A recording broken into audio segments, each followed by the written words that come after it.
네, 대구 경북에선 오늘 0시 기준 코로나19 확진 환자가 445명 늘었습니다. 누적 확진자는 3,700명을 넘어섰습니다.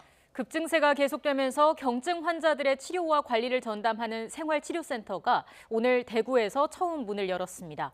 대구에 나가 있는 취재기자 연결합니다. 부장원 기자. 네, 대구시 중앙교육연수원에 나와 있습니다. 네, 지금 부 기자가 있는 곳이 생활치료센터인데 현재 환자들이 들어오고 있습니까? 네, 그렇습니다. 이곳 중앙교육연수원에는 오전 11시 반쯤부터 환자들이 이송되고 있습니다. 환자들이 스스로 이동할 수 없는 만큼 이송은 구급차를 통해 이용되고 있는데요. 현재까지 구급차 20여 대가 도착한 것을 볼 때 환자 수십 명이 들어온 것으로 보입니다. 이곳 중앙교육연수원은 오늘부터 대구 1생활치료센터로 지정돼 대구 지역 경증 환자들의 치료를 전담하게 됩니다. 입원할 필요는 없지만 감염 우려 때문에 격리가 필요한 환자들이 대상인데요. 입소자들은 이곳 연수원의 4층짜리 기숙사 건물에서 머물게 됩니다. 저희 취재진이 방역 작업을 하기 전에 환자들이 머물 방 안을 둘러봤는데요. 자가 진단 도구부터 생수와 컵라면 등 생필품까지 갖춰져 있었습니다. 정부는 입소 환자에게 체온계와 필수 의약품 등이 들어있는 개인 위생키트와 속옷, 세면도구, 마스크 등을 주고 식사와 간식도 무료로 제공합니다.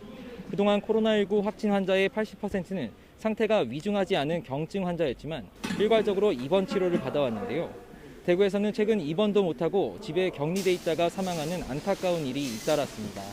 이에 정부는 경증 환자는 생활치료센터에서, 중증 환자는 병원에서 입원 치료를 받을 수 있도록 진료 체계를 개편했습니다.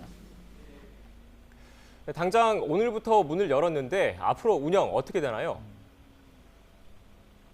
네, 우선 입소 대상자는 대구에서 병실을 찾지 못해 자택에서 대기 중인 환자 2,031명 가운데 경증 환자들입니다.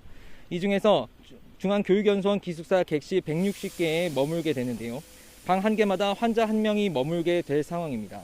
당장 수용 가능한 인원이 적기 때문에 중앙재난안전대책본부는 이번 주 안에 경북 영덕의 삼성인력개발원과 경주 농협교육원, 문경 서울대병원 인재원 등 세 곳을 생활치료센터로 추가 지정할 계획입니다.